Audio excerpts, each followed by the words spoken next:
Hello guys, स्वागत बा हमार भोजपुरिया चैनल पर।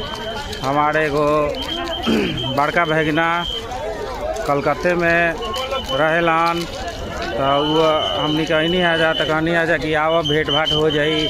तो आवत तारन अभी हमार भगना सबसे बड़का भगना हमन उ।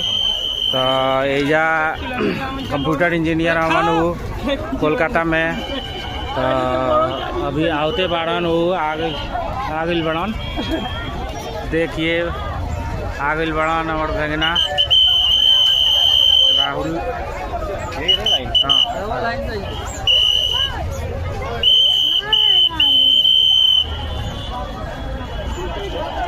लाइन में गई बड़ान लागे खातिर राहुल। बस हमनी के साथे चल जाए जा। नानी उनी मौसी उसी इनकर सब अंदर बैठल बा लोग। तो वीडियो के लाइक और सब्सक्राइब करी सब हम।